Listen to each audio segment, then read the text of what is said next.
Krishna, Radhe Radhe. Friends, आज आपको मैं आही अष्टमी की व्रत कहानी सुनाऊंगी। तो देखिए, आही अष्टमी व्रत की कहानी आप चाहें तो जहां पर आपने आही माता का कैलेंडर लगाया है, कमोई भरी है, वहां पर भी आप यह कहानी सुन सकते। या तो फिर आप अपनी सखी सहेलियों के साथ, अपनी देवरानी जेठानी के साथ भी बैठकर ये कहानी सुन सकते। देखिए, अगर आप सखी सहेली के साथ आंगन में बैठकर कहानी सुन रहे हैं तो एक प्लेट में स्वास्तिक बनाकर उस पर हम गणेश जी को विराजमान करेंगे और साहू माता की जो माला है उसको भी हम प्लेट में रख लेंगे। अगर आप चौकी के पास सुन रहे हैं तो वहाँ पर तो ये सारी चीज़ें होती ही हैं। अब आपको तिलक कर देना है, साथ में जो भी कहानी सुन रहे हैं उन सबको भी हम तिलक करना है। तो हम लोग देवरानी जेठानी चौकी लगाकर वहाँ पर पूजा कर सकते हैं और फिर इकट्ठा बैठ के सखी सहेलियों के साथ में भी आंगन में या तो मंदिर के सामने भी हम लोग कहानी सुन लेते हैं। तो आप ऐसे भी सुन सकते, या फिर आप जहाँ पर चौकी लगाई है वहाँ पर भी आप कहानी सुन सकते हैं। कहानी एक ही रहती है, आप कंफ्यूज ना हो इसलिए मैंने ये आपको बता दी है। अब देखिए, आपने हाथ में अनाज के दाने लेकर फिर हम कहानी शुरू करेंगे। तो चलिए कहानी शुरू करते हैं। एक बार एक गांव में एक साहू रहता था। साहू के 7 बेटे और एक बेटी थी। सातों बेटी की शादी हो चुकी थी। दिवाली के आसपास का समय चल रहा था। घर में दिवाली की सफाई चल रही थी। एक दिन सातों बहू अपने नंद के साथ हाथ से मिट्टी लाने चली गई। पहले के टाइम में मिट्टी लाई जाती थी तो मिट्टी लाने के लिए चली गई। अब जब मिट्टी लाने गई तो उस दिन आही अष्टमी का दिन था। सारी बहुएं खेतों में कोई कचरी लेने चली गई, कोई फूल तोड़ने चली गई, सब इधर उधर हो गई। अब साहूकार की बेटी ने मिट्टी खोदना शुरू कर दिया।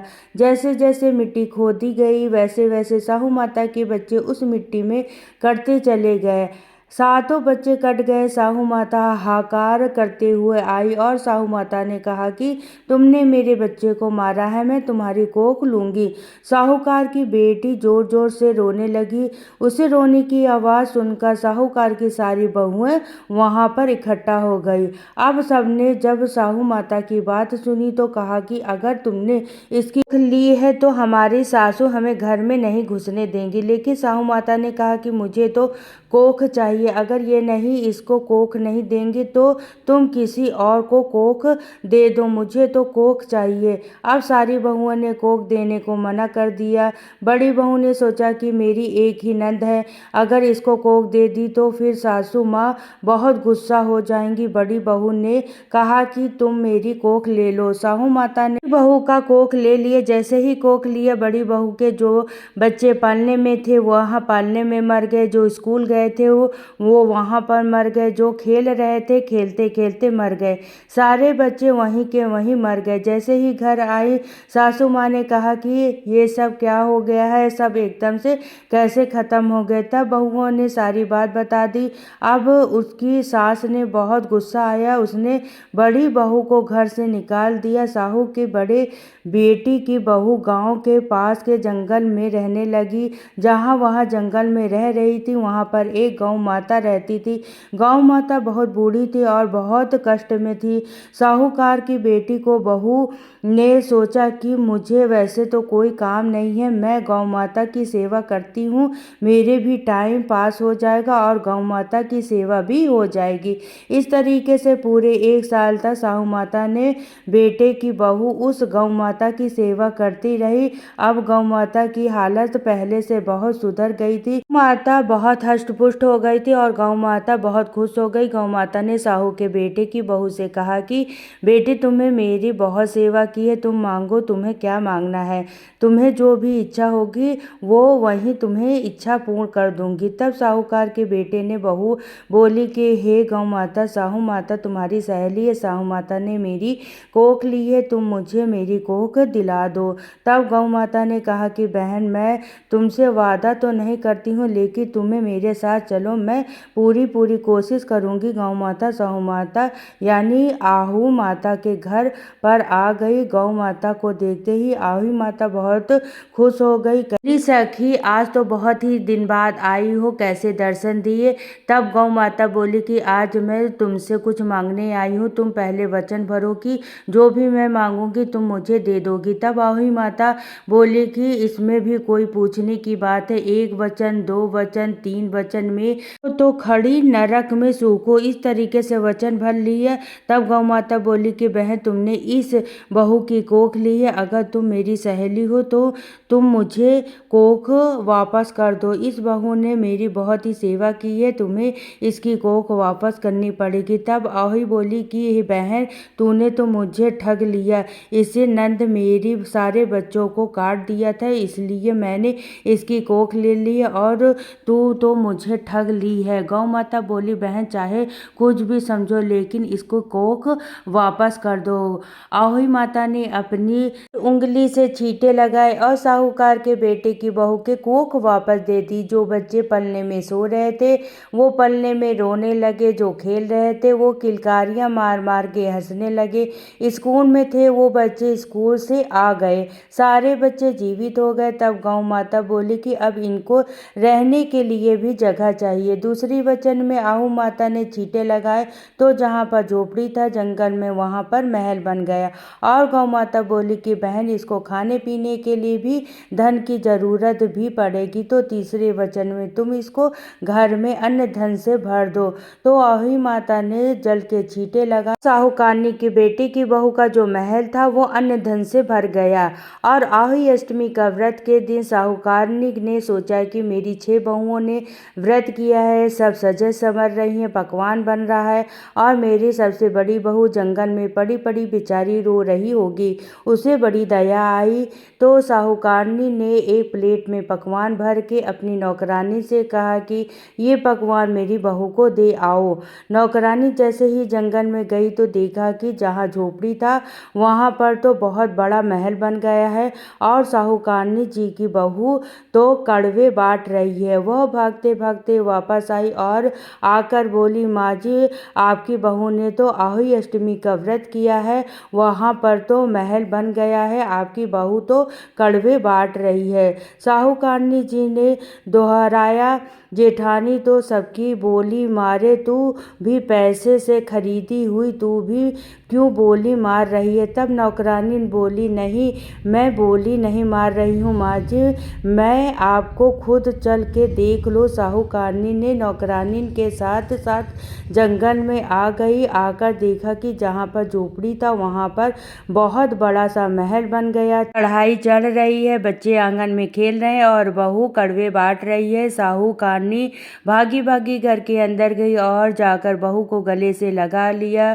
बहू, क्या है ये आन बनान किया, ये सब कुछ कैसे हो गया। बहू ने अपनी सासू के पैर छू लिए, पैर पकड़कर बोली, माँ जी, मैंने तो कुछ भी नहीं किया है, मैंने तो गौ माता की सेवा की थी और गौ माता ने ही ये सब कुछ किया है। बहू ने सारी बात अपनी सासू को बताया। सासू ने कहा कि बहू, मैं तुम्हें अकेले जंगल में नहीं डालना चाहती थी, लेकिन अगर तुम घर में रहती तो देराना जेठाना तुम्हें ताने मारते रहते और तेरा जीना बहुत ही मुश्किल हो जाता, इसलिए मैंने तुम्हें घर से निकाला था। बहू ने अपनी सास के चरण छुए और कहा, हाँ माँ जी, मैं जानती हूँ आप दिल से बुरी हो ही नहीं सकती हूँ।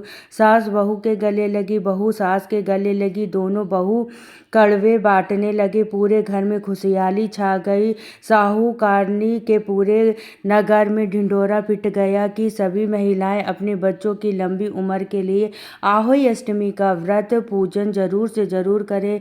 आहू अष्टमी माता जैसे अपने साहूकारनी के बेटे की बहू के साथ पहले किया वैसे किसी के साथ मत करना, और जैसे बाद में किया वैसे सबके साथ करना। इस कहानी को कहते सुनते हुकारी भरते सबकी संतानों को लंबी उम्र प्रदान करना और सबकी संतान देना, यही थी आहू अष्टमी की व्रत कथा। अब इसके बाद हम एक नायक जी यानी गणेश जी की कहानी जरूर सुनेंगे। तो चलिए गणेश जी की कहानी शुरू करते हैं। एक बार एक गांव में एक बुढ़िया रहती थी। बुढ़िया रोजाना गणेश जी की पूजा करती थी, रोजाना मिट्टी के गणेश जी बनाती, रोजाना गल जाते।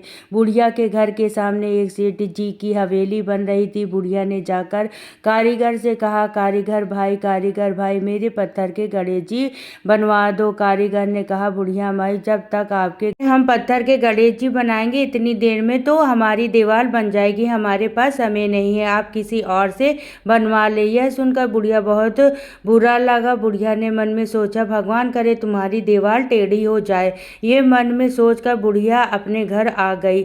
अब जैसे ही कारीगर दीवार बनाए दीवार टेढ़ी हो जाए, फिर दीवार को गिराना पड़े, फिर बनाए फिर टेढ़ी हो जाए, फिर गिराना पड़े। ऐसे ही बनते गिरते सुबह से शाम हो गई। सेठ जी ने कहा कि आज कोई काम नहीं किया।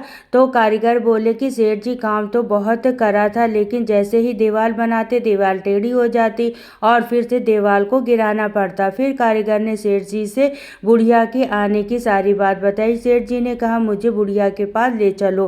कारीगर सेठ जी को बुढ़िया के पास ले गए। जाकर सेठ जी ने बुढ़िया से कहा, हे बूढ़ी माई, हम आपके पत्थर के नहीं सोने के गणेश जी बनवा देंगे, आप हमारी दीवार सीधी करा दो। अब गणेश जी तो सारी बात सुन रहे थे। जैसे ही सेठ जी ने ये बात कही सेठ जी की दीवार सीधी हो गई। सेठ जी ने बुढ़िया माई को सोने के गणेश जी बनवा के दे दिए। गणेश जी महाराज, जैसे आपने सेठ जी की दीवार सीधी की वैसे सबके सब काम सीधे करना, और जैसे आपने बुढ़िया की मनोकामनाओं को पूरा करा वैसे ही इस कहानी को कहते सुनते हुकारी भरते सब मनोकामना पूर्ण करना। ये थी गणेश जी की कहानी।